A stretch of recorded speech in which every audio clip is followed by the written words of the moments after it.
على سيدنا ومولانا محمد رسوله النبي الأمين المكين الحنين الكريم الرؤوف الرحيم أما بعد فأعوذ بالله من الشيطان الرجيم بسم الله الرحمن الرحيم يا أيها الذين آمنوا كتب عليكم الصيام كما كتب على الذين من قبلكم لعلكم تتقون أياما معدودات فمن كان منكم مريضا أو على سفر فعدة من أيام أخر وعلى الذين يطيقونه فدية طعام مسكين فمن تطوع خيرا فهو خير له وأن تصوموا خير لكم إن كنتم تعلمون صدق الله مولانا العظيم إن الله وملائكته يصلون على النبي یا ایھا الذین آمنوا صلوا علیہ وسلموا تسلیما۔ درود و سلام آقا کی ذات اقدس پر محبت کے ساتھ پیش فرمائیں۔ اللہم صل علی سیدنا و مولانا محمد وعلی آل سیدنا و اصحاب سیدنا محمد وبارک وسلم وصل علیہ۔ صلاۃ والسلام علیک یا سیدی یا رسول اللہ، صلاۃ والسلام علیک یا سیدی یا حبیب اللہ، وعلی آلک واصحابک یا سیدی یا نور اللہ۔ حدیث بخاری ہے، بخاری شریف کی حدیث میں ہے، آقا علیہ الصلوۃ والتسلیم کا فرمان ذیشان ہے کہ جس میری کلمہ گو میری امتی اور مسلمان کے سامنے میرا نام و نامی، اسم گرامی، اسم محمد، اسم احمد، کوئی بھی ناموں میں سے میرا نام لیا جائے اور وہ میرا امتی، میرا کلمہ گو میرا نام پاک سن کر بھی میری ذات پر درود و سلام نہ پڑھے تو اس جیسا کوئی کنجوس اور بخیل ہی نہیں ہے۔ لہٰذا اس نے بخل کیا ہے، کنجوسی کی ہے، جبکہ حضور فرماتے ہیں زبان اس کو اللہ تعالیٰ نے اپنی تعریف اور میری تعریف کے لیے بنائی ہے۔ ساتھ دوسرا ارشاد فرمایا کہ جو مسلمان میرا نام پاک سن کر میری ذات پر درود و سلام پڑھتا ہے تو اللہ تعالیٰ اس پر 10 رحمتوں کا نزول کرتا ہے، اس کے 10 گناہوں کو مٹا دیتا ہے اور اس کے 10 گناہوں کو مٹا دیتا ہے اور اس کے 10 درجات کو اللہ کی ذات بلند فرما دیتا ہے۔ اس لیے درود پاک پڑھنے میں کثرت کیا کریں، جتنا ہو سکے زیادہ سے زیادہ اپنی زبانوں کو آقا کے ذکر سے تر رکھیں، حضور پر درود و سلام پڑھنے کے لیے تر رکھیں۔ تو تلاوت کردہ آیت کہ اے ایمان والو تم پر روزے فرض کیے گئے ہیں جیسا کہ پہلی امتوں پر فرض کیے گئے تھے، لعلکم تتقون، تاکہ تم تقوی والے بن جاؤ۔ روزوں کا فرض کرنے کا مقصد یہ ہے کہ انسان مسلمان اللہ کے قریب ہو جائے، اسے تقوی مل جائے، تقوی شعار ہو جائے۔ اور آگے فرمایا ایام معدودات، یہ گنتی کے چند دن ہیں، جو رمضان المبارک کے روزے ہیں نا، یہ گنتی کے چند دن ہیں، اور چونکہ رمضان المبارک کا مہینہ ایز اے مہمان بن کر آتا ہے اور حضور فرماتے ہیں جو اس مہمان کی قدر کر لیتا ہے، رمضان المبارک کی رضا کو حاصل کر لیتا ہے، اس کے لیے حضور فرماتے ہیں بس اس نے اللہ کی ذات کو راضی کر دیا۔ کما حقہ، تمام حقوق کی ادائیگی کے ساتھ اللہ کی رضا کی خاطر حالت ایمان میں جو رمضان المبارک کے روزے رکھ لیتا ہے تو حضور فرماتے ہیں اس کے تمام سابقہ گناہوں کو بھی اللہ معاف فرما دیتا ہے۔ اور فرمایا کہ یہ گنتی کے چند دن ہیں، ایام معدودات، فمن کان منکم مریضا، پس تم میں سے جو کوئی مریض ہو، او علی سفر، اور تم میں سے جو مسافر ہو، فعدۃ من ایام اخر، تو وہ مریض یا مسافر، رمضان المبارک کے دن آ گئے ہیں، رمضان المبارک کا مہینہ آ گیا ہے، تو وہ بندہ مریض ہے یا حالت سفر میں ہے، تو اس کے لیے پھر قرآن حکم دیتا ہے، رخصت کر سکتا ہے، روزوں کو قضا دے سکتا ہے، یعنی اور دنوں میں وہ اپنے چھوڑے ہوئے روزوں کی قضا جو ہے اس کو ادا کرے گا۔ وعلی الذین یطیقونہ، اور اگر تمہیں طاقت نہیں، استطاعت نہیں رکھتے ہو روزے رکھنے کی، فدیۃ طعام مسکین، تو پھر تمہارے لیے حکم یہ ہے کہ تم ایک مسکین کے کھانے کا اہتمام کر کے انہیں دے دیا کرو۔ 2.5 کلو گندم یا آٹا یا اس حساب سے کھانے کا بندوبست کر کے مسکین کو کھانا پہنچا دینا۔ فمن تطوع خیرا، اور اگر تم زیادہ اہتمام کر سکتے ہو تو اس میں پھر تمہارے لیے خیر ہے، بھلائی کا کام ہے۔ ایک کا تو قرآن حکم دے ہی رہا ہے، اگر ایک سے زیادہ اہتمام کر سکتے ہو مساکین کے کھانے کا، تو جتنا زیادہ اہتمام کر سکو گے اللہ فرماتا ہے اتنا میں تمہیں اجر ادا کروں گا۔ وَأَن تَصُومُوا خَيْرٌ لَكُمْ، اور تمہارے حق میں بہتر تو یہ ہے کہ تم رمضان المبارک کے روزے رکھو، روزوں کا نہ چھوڑو۔ اس لیے حضور فرماتے ہیں کہ جس نے بغیر شرعی عذر کے کوئی ایک روزہ بھی رمضان المبارک کا چھوڑ دیا تو باقی دنوں میں خواہ اس کی جتنی بھی اسے اللہ نے زندگی دے رکھی ہے تو وہ باقی تمام اپنی زندگیوں میں زندگی میں روزے رکھتا رہے۔ وہ جو روزہ اس نے رمضان المبارک کا ایک روزہ چھوڑا تھا، اس روزے کا دوسرے روزے کفارہ نہیں ہو سکتے، اس اجر کو نہیں پہنچ سکتے۔ اتنا اہم ہے رمضان المبارک کے روزے کا رکھنا۔ ان کنتم تعلمون، اللہ فرماتا ہے اگر تم اس بات کو جانتے ہو، تمہیں ادراک ہے، تمہیں مکمل ادراک ہے اور معلوم ہے کہ رمضان المبارک کے روزوں کی اہمیت کیا ہے، تو پھر تم ہرگز رمضان المبارک کے روزوں کو نہ چھوڑنا، ہر حال میں رکھنا۔ اب فرمایا شہر رمضان الذی انزل فیہ القرآن، رمضان المبارک کا وہ مہینہ جس میں قرآن آیا، قرآن مجید نازل ہوا۔ فیہ القرآن ھدی للناس وبینات من الہدی، لوگوں کے لیے ہدایت اور رہنمائی کی روشن باتیں ہیں۔ والفرقان، اور اس قرآن کا ایک نام فرقان بھی ہے، اس لیے کہ یہ حق و باطل میں فرق کرتا ہے، حرام و حلال میں فرق کرتا ہے، حق و باطل میں فرق پیدا کرتا ہے۔ یہ قرآن، اس کا نام فرقان بھی ہے، یعنی فرق کرنے والا، یہ حق و باطل میں، حرام و حلال میں فرق بھی بتاتا ہے۔ تو فمن شہد منکم الشہر فلیصم، بس تم میں سے جو بھی کوئی رمضان المبارک کا مہینہ پالے، رمضان المبارک کا مہینہ اس کی زندگی میں آ جائے، تو پھر اس کے لیے ضروری ہے کہ وہ رمضان المبارک کے روزے رکھے۔ فمن کان منکم مریضا او علی سفر، کوئی مریض ہو یا مسافر ہو، فعدۃ من ایام اخر، تو وہ اپنے روزوں کی گنتی اور دنوں میں پوری کرے۔ یرید اللہ بکم الیسر، اللہ فرماتا ہے میں تمہارے اوپر آسانی چاہتا ہوں، دشواری نہیں چاہتا۔ ولا یرید بکم العسر، دشواری نہیں چاہتا۔ ولتکملوا العدۃ، تاکہ تم اپنے روزوں کی گنتی کو پورا کر سکو۔ وَلِتُكَبِّرُوا اللَّهَ عَلَىٰ مَا هَدَاكُمْ، اور اللہ کی حضور اس کی بڑھائی بولتے رہو،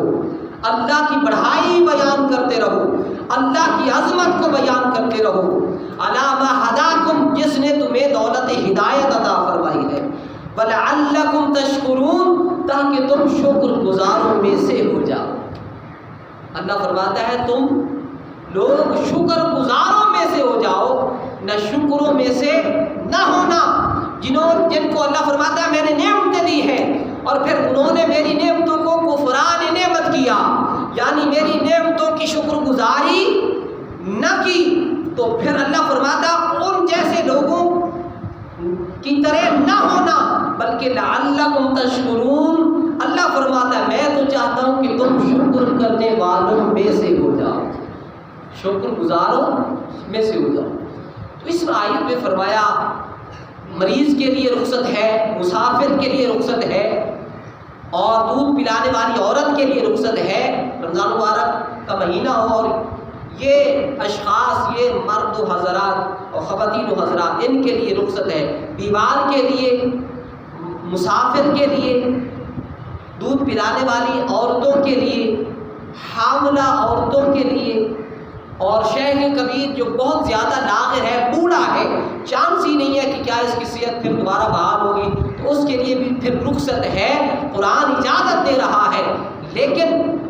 اس کے لیے یہ ہے کہ وہ ہر روزے کا اہتمام فدیہ سے کرتا رہے, یعنی ایک مسکین کا کھانا تیار کر کے مسکین کی طرف پہنچاتا رہے, اسے بھیجتا رہے. اور جو مریض ہے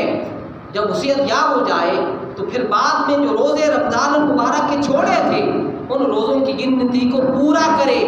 اور ان روزوں کا کفارہ ادا کرے. مسافر کے لیے یہ ہے 57 میل سفر, یہ 92 کلومیٹر بنتا ہے,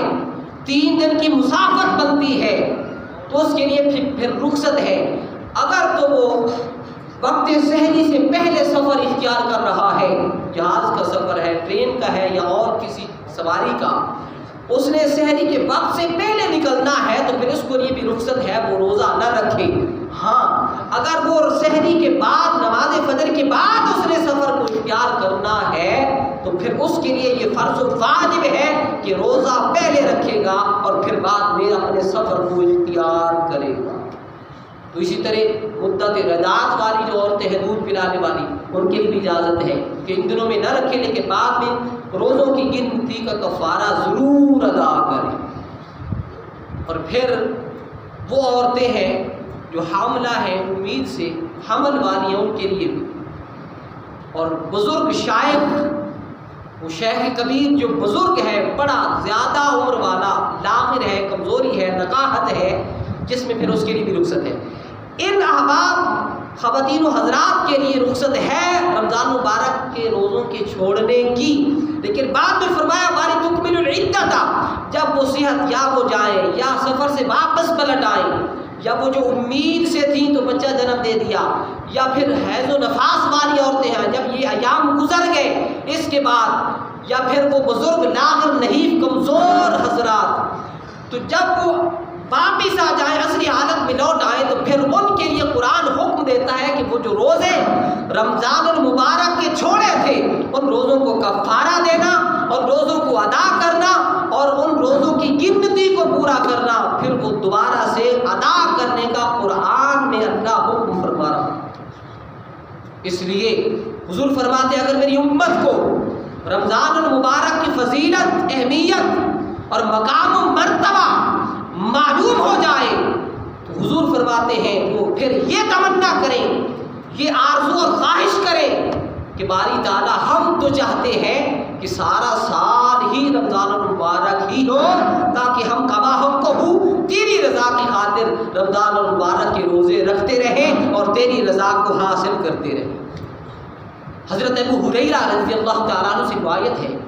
کہ آقا علیہ الصلوۃ والتسلیم منبر پر جلوہ افروز ہوئے اور پہلے سٹیپ پر, پہلی سیڑھی پر قدم پاک رکھا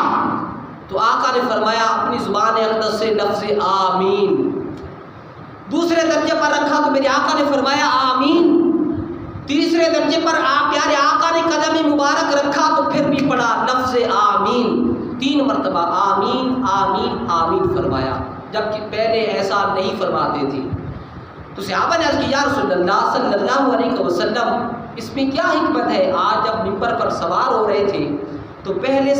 درجے پر قدم رکھا ہے آپ نے تو آمین فرمایا ہے، دوسرے درجے پر رکھا ہے تو آمین فرمایا ہے، تیسرے درجے پر قدم مبارک رکھا ہے تو آمین فرمایا ہے، اس کی حکمت کیا ہے میرے آقا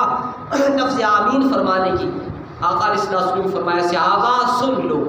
ابھی اللہ نے وہی بھیجی ہے، میرے پاس جبریل امی آئے ہیں اور انہوں نے آ کر ان 3 باتوں کا حکم دیا ہے کہ یا رسول اللہ اللہ تعالیٰ ان 3 باتوں کا آپ کی ذات پاک کو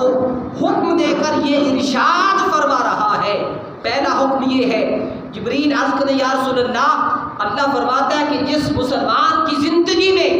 رمضان المبارک کا مقدس مہینہ آ جائے اور وہ تندرست بھی ہو، توانا بھی ہو، صحت بھی ہو، عیش و عشرت بھی ہو، ہر لحاظ سے اسے سہولت میسر ہو، لیکن اس کے باوجود وہ رمضان المبارک کے روزے نہ رکھے اور رمضان المبارک کے روزے ترک کر دے، چھوڑ دے بغیر شرعی عذر کے، تو اللہ فرما رہے ہیں آقا وہ شخص بھی رمضان المبارک کے روزے نہ رکھنے والا، صحت کے باوجود بھی، عیش و عشرت کے باوجود بھی رمضان المبارک کے روزوں کو ترک کرنے والا، رمضان المبارک کے روزوں کو چھوڑنے والا، اس کے لیے اللہ حکم دے رہا ہے محبوب کہ وہ شخص بھی تباہ برباد اور ہلاک ہو جائے۔ تو اس بات پر میں نے لفظ آمین فرمایا۔ دیکھیں جس بات کی تائید پیارے آقا اپنی زبان پاک سے فرما رہے ہیں، کیا اس میں شک ہو سکتا ہے؟ نہیں ہو سکتا۔ تو یہ پہلا حکم دیا، اور دوسرا حکم دیا کہ وہ اس اولاد کے لیے جو اولاد جوان ہو جائے، حالت جوانی میں پہنچ جائے اور والدین نہیں کمزور اور بوڑھے ہو جائیں، لیکن وہ جوان اولاد اپنے والدین کی خدمت کر کے جب تک جنت نہ حاصل کر لیں، یا رسول اللہ حکم دے رہا ہے کہ ایسی اولاد اور ایسے نوجوان وہ لوگ بھی تباہ برباد اور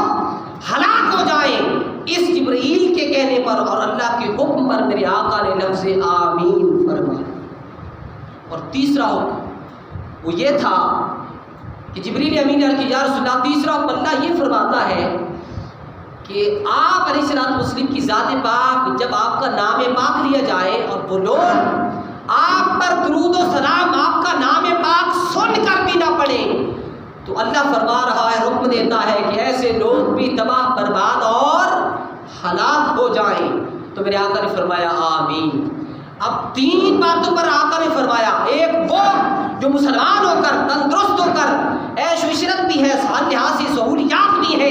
اس کے باوجود بھی رمضان مبارک کے روزے آ گئے ہیں، وہ شخص نہیں رکھتا،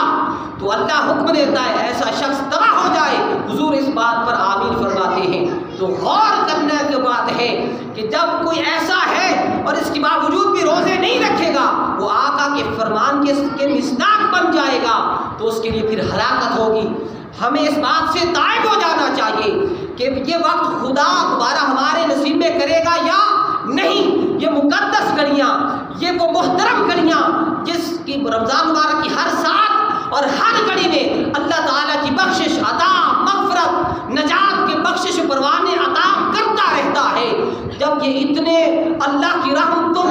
کے بڑے وہ انوار و تجلیات اور وہ کیفیات کو بندہ حاصل نہ کرے گا، رمضان مبارک کو پا کر بھی اپنی بخشش نہیں کروا سکے گا، تو وہ آقا کے اس فرمان کے مصداق بن جائے گا۔ اللہ کی بارگاہ سے دعا ہے کہ اللہ ہمیں اس بات سے بچنے کی توفیق عطا فرمائے۔ اس لیے پیارے آقا فرماتے ہیں اگر میری امت کو معلوم ہو جائے کہ رمضان مبارک کا مقام کیا ہے، مرتبہ کیا ہے، رمضان مبارک کی اہمیت کیا ہے، اللہ کیا اس کا مرتبہ مقام کیا ہے، تو میری امت پھر یہ تمنا کرے، شدت کے ساتھ یہ خواہش کرے، باری تعالیٰ ہم تو چاہتے ہیں کہ سارا سال رمضان المبارک ہی ہو۔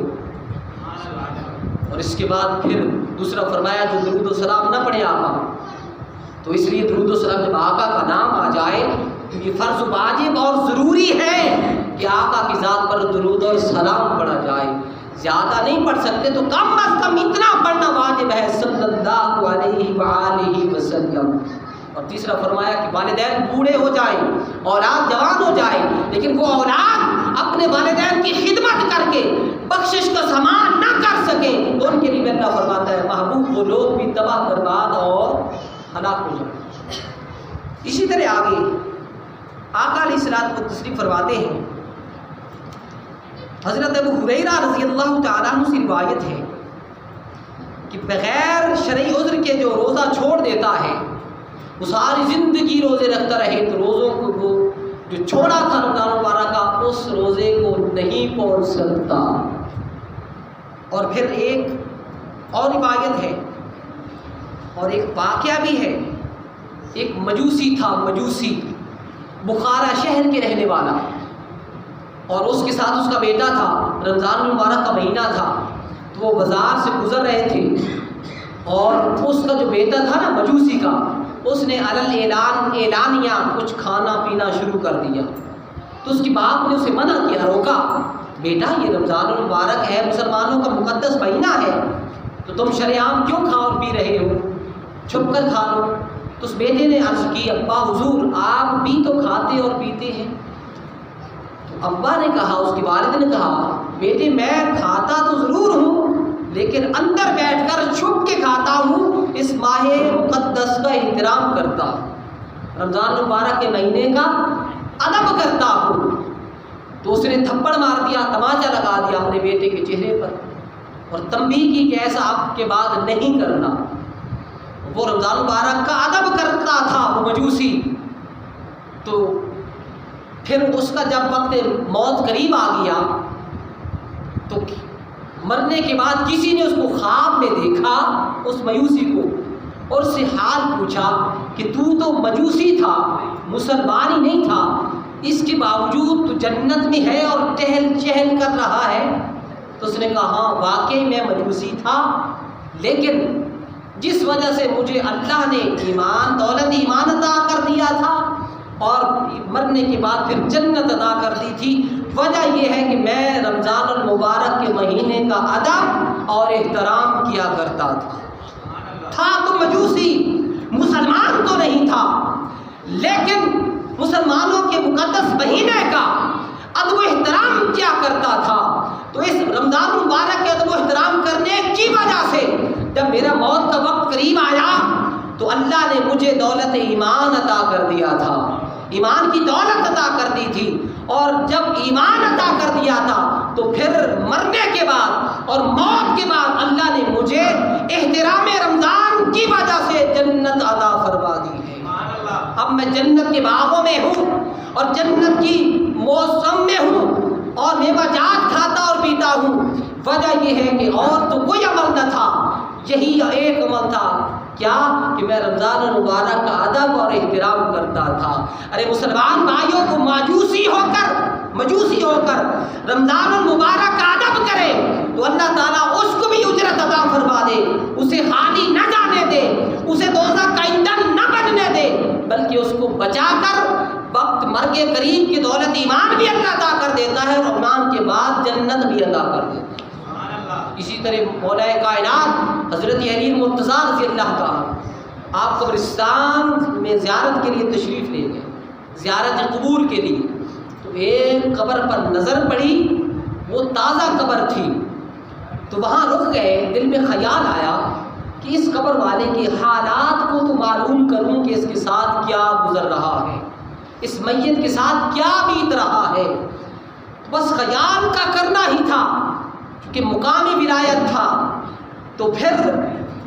وہ قبر کا انکشاف اللہ تعالیٰ نے حضرت علی مرتضیٰ رضی اللہ تعالیٰ عنہ کے سامنے کھول کر رکھ دیا۔ اس قبر والے کو مولا کائنات علی مرتضیٰ نے دیکھا، وہ قبر والا عذاب میں مبتلا ہے اور آگ کی زنجیروں سے جکڑا ہوا ہے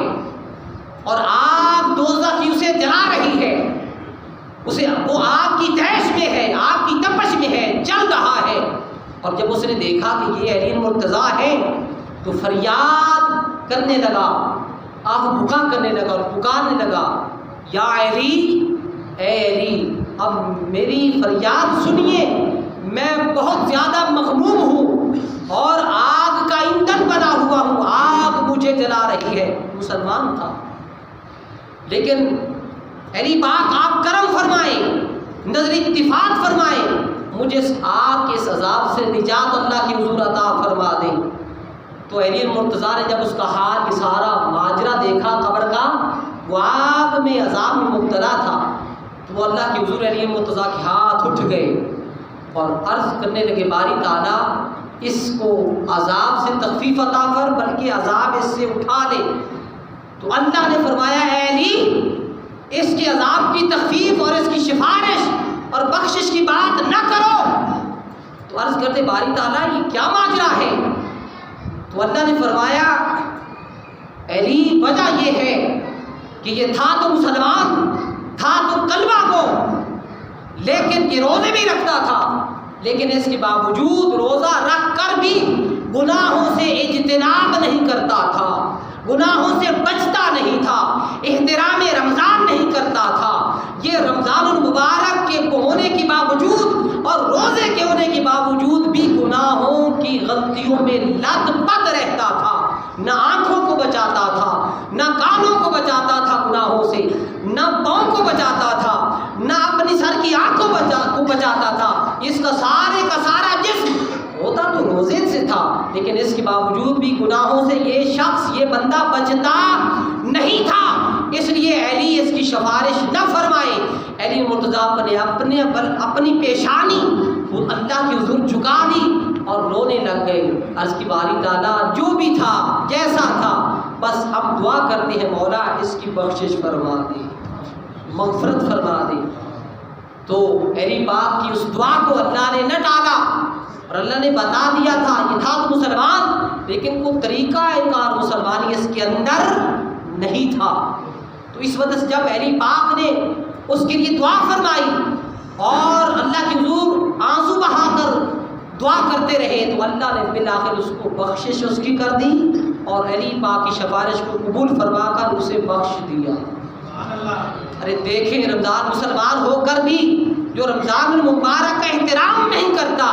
اسے آگ کے عذاب سے دوچار کیا جاتا ہے اور کیا جائے گا۔